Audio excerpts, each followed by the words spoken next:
오늘은 10월 3일 장군께서 이 땅에 공익인간의 이념으로 나라를 세우신 것을 기념하는 대천절입니다.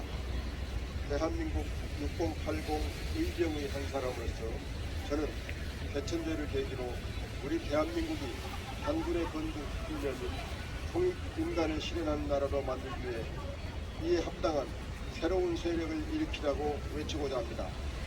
저는 대한민국 6080 의병단원의 한 사람인 21세기 의병 파리다이며 의병 챌린지 임무를 수행하기 위해서 이 자리에 섰습니다. 21세기 의병은 진실과 선과 정의를 이 땅에 세워 대한민국을 부강한 나라, 정의로운 나라로 만들기 위해서 일어선 충성한 시민들입니다. 특히 6080 의병단은 60년 이상 세상을 살아온 사람들이 국안 사회와 이웃에게서 받은 은혜를 갚겠다는 선한 뜻으로 결성한 의병단체라는 것을 말씀드립니다. 제가 하회판을 쓰고 말씀을 드리는 것, 의병은 신분과 얼굴을 드러내지 않는다는 의병 챌린지 규칙에 따른 것임을 양해해 주시기 바랍니다. 여러분, 대한민국의 건국 이념인 통일인간이 무엇입니까? 통일인간이란 널리 인간 세상에 이름을 주겠다는 이념을 의미하지 않습니까? 인간 사회에 지배하는 자와 지배받는 자, 특권지위나 특혜를 받는 사람이 없이 모든 사람이 자유롭고 행복하게 살 수 있게 만드는 이것이 바로 통일인간의 이념입니다. 대한민국의 이 건국 이념에는 요즘용어로 보편적 법치주의라는 사상이 들어있고 그 구체적인 내용은 유교의 대동세상에 나와 있습니다. 스스로 단군 자손이라고 말하는 우리가 한국에서 나라를 세우신 이념을 소홀히 한다면 단군의 자손으로서 부끄러운 일이 아닐 수 없습니다. 그런 점에서 우리는 오늘 대한민국이 얼마나 보편적 평등에 투철하고 복지사회에 가까워지고 있는지 살펴보고 부족한 점을 보완하여 대한민국을 건국 이념에 맞게 발전시켜 나가야 한다고 생각합니다. 오늘 우리가 만들어 놓은 대한민국은 들어가기도 통일인간의 세상과는 거리가 멀습니다. 대한민국은 국민의 소득격차, 직무격차가 심하고 남녀차별, 학력차별을 비롯하여 세상, 사는 지역, 심지어는 아파트 편수 같은 수많은 차별 요소로 사람을 차별함으로써 사회적 갈등이 세계에서 가장 극심한 나라가 되었습니다. 여기에 권력자나 기득권자들이 권력을 사적 이익 획득의 수단으로 삼아 공정의 가치를 무너뜨리고 있고 공공기관을 사유화하려는 권력자의 탐욕 때문에 국가의 공적 기능이 훼손되고 있으며 사회적 기회가 일부 특권층에 집중되어 많은 사람이 공정한 경쟁을 통해 좋은 기회를 잡을 가능성이 사라지고 있습니다. 이런 사회를 홍익인간의 사회로 볼 수 없고 이런 사회를 대동사회라고 말할 수 없을 것입니다. 자살률 세계 1위, 노인 빈곤율 세계 1위, 출산율 세계 꼴찌, 세계 최악의 갈등 사회, 이런 불명예가 한국 사회의 어두운 모습을 잘 대변하고 있습니다. 지금 한국 사회는 분명히 통일인간의 사회도 아니며 대동세상도 아닙니다. 한국 사회가 왜 통일인간의 상에서 멀어져 서민들이 사람 대접을 받고 살기 어려운 사회가 되었을까요? 이것은 권력자들이 제도와 법을 악용하여 특권을 누리며 상해의 이익을 독점하고 일반 국민들에게 돌아가야 할 몫을 빼앗아가고 있기 때문입니다. 법과 제도로 사회적 약자를 약탈하고 무식한 자를 착취하는 정치와 종교이 행행하고 있기 때문입니다. 정치와 종교와 언론이 하나같이 권력자의 편에 서 있기 때문입니다. 대선제를 벌이면서 우리는 이제 통일인간을 추구하고 정치, 종교, 언론의 기득권 카르텔을 깨부술 새로운 세력을 만들겠다는 다짐을 해야 합니다. 기성 정치인에게 우리가 공정하고 정의로운 정치를 바랄 수 없게 됐음을 자각해야 합니다. 기성 종교인에게 우리의 양심과 영혼을 맡길 수 없으며 기성 언론인에게 우리의 판단을 맡길 수 없다는 점을 인식해야 합니다. 그래서 새로운 정치, 종교, 언론의 분당을 우리가 앞당겨야 합니다. 그런 세력이 나서야 합니다. 이 사명을 감당하기 위해서 21세기 새로운 의병이 일어나야 하는 것입니다. 과거 조선의 멸망의 즈음에서 일어났던 의병운동이 지금 통일인간 대동세상의 대한민국을 세우기 위해서 21세기 새로운 의병운동으로 거듭나야 합니다. 대한민국은 모든 사람이 경제적으로나 정치적으로나 부유하고 자유로운 삶을 사는 통일인간의 대동세상으로 만들어 봅시다. 모든 사람이 고르게 잘 사는 기회의 나라, 상식과 양심이 살아있는 정의롭고 공정한 나라 대한민국을 만들어 봅시다. 우리 함께 갑시다. 공정하고 정의로운 대한민국의 길로, 모두가 부유한 대한민국의 길로. 대한민국 6080 의병은 분연히 일어나 우리의 손자 손녀들이 행복한 세상에서 살게 되도록 노력할 것입니다. 감사합니다.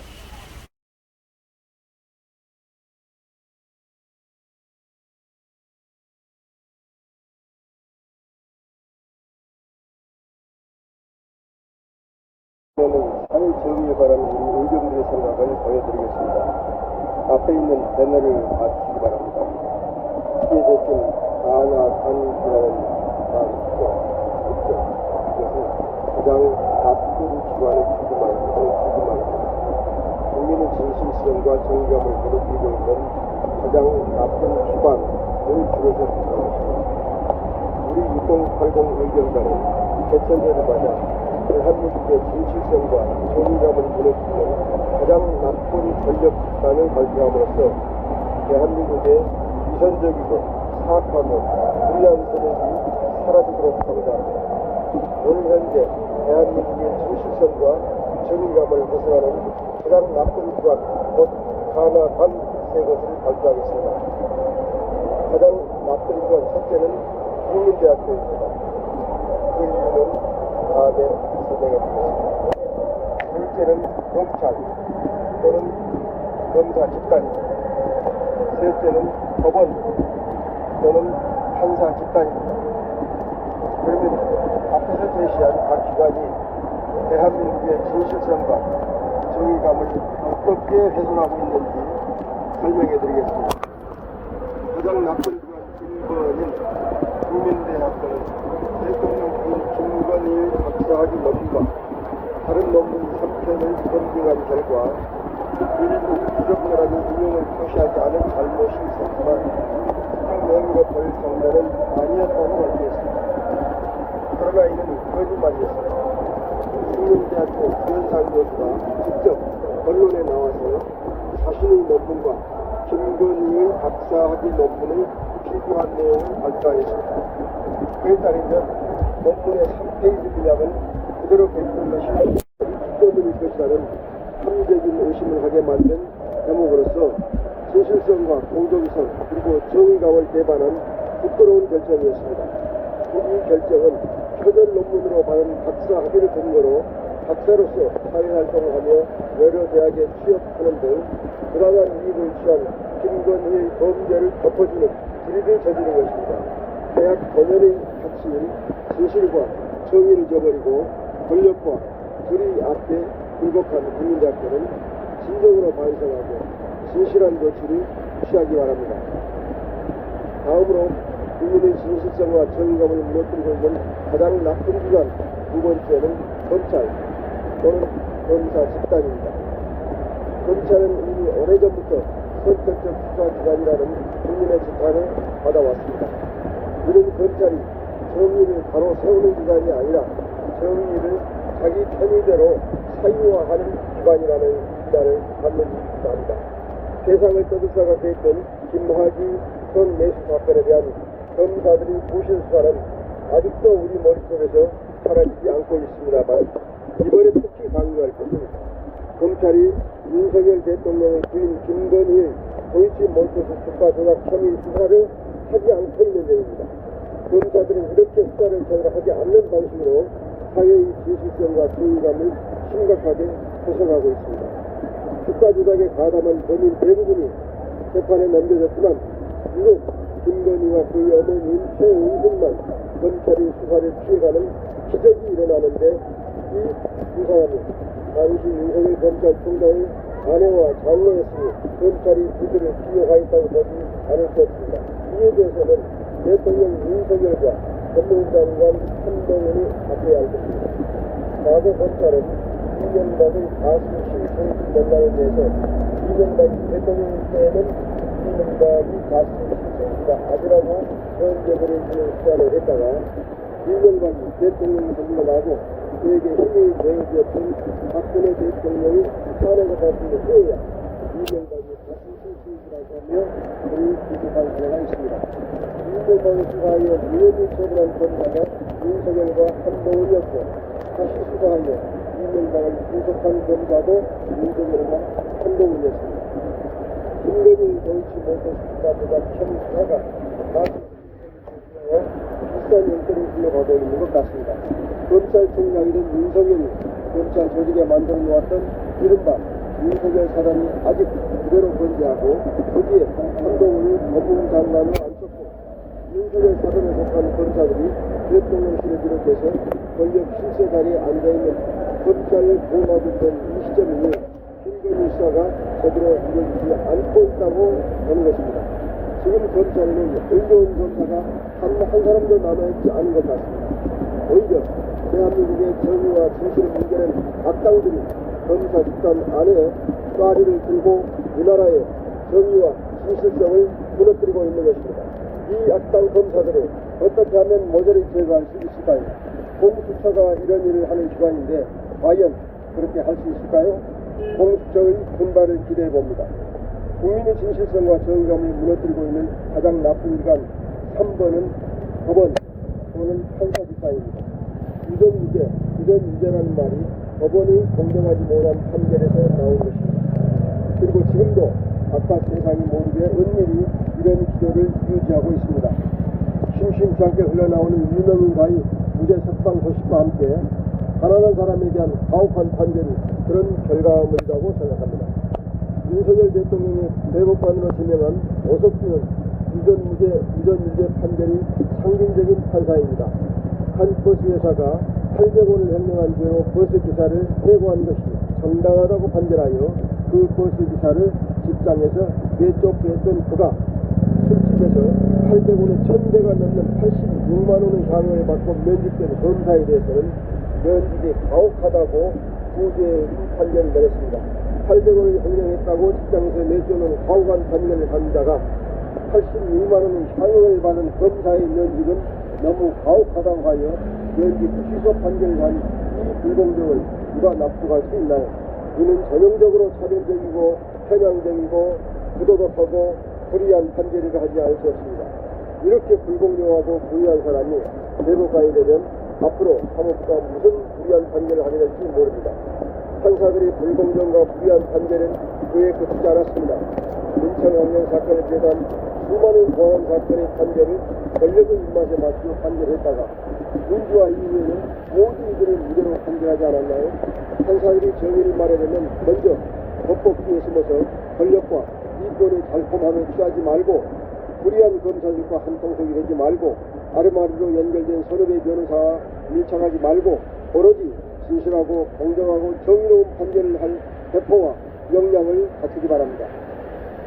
국민 여러분, 대한민국의 진실성과 공정성 그리고 정의감을 무너뜨리는 가장 나쁜 기관으로 지목된 국민대학교, 검찰 또는 검사 집단, 법원 또는 판사 집단이 하루빨리 제자리를 찾아 거짓과 위선과 불공정과 불의에서 벗어나 진실하고 선하고 정의롭게 거듭나도록 함께 기도합시다. 그래야 대한민국이 모두가 살기 좋은 통일 인간의 나라가 되고 우리가 다음 세대에 떳떳해질 수 있지 않겠습니까? 감사합니다. 단지 4355년 10월 3일 대한민국 6080 의정단을 대표하여 아입니다.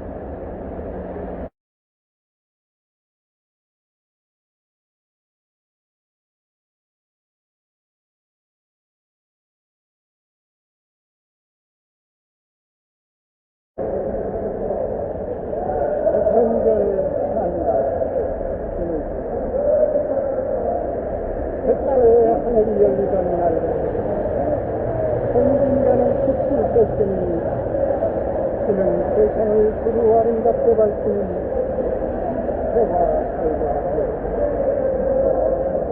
그 비친 순간의 열매 서러들 담아주는 어리석은 인간들이 내로란 물을 혼돈에 취해 하늘이 내린 날만 천천일반도 분수강산을 망치지 않도록 진실하고 선하고 이로움을 드러내는 빛이라 모두가 함께 살맛나는 올바른 세상을 세우기 위해 인본주의의 터전에 정의와 사랑과 평화를 실현하고자 하는 참비심이 이 땅의 6080 시민들이여 오늘날 할 일 많은 이 강산에 정의의 횃불을 높이 들고 일어나 진선의를 활짝하고 이 세상에 만연한 그런 악과 불의의 씨를 만져 너와 나 모두가 함께 잘 사는 아름다운 금수강산 수상나군을 건설하자.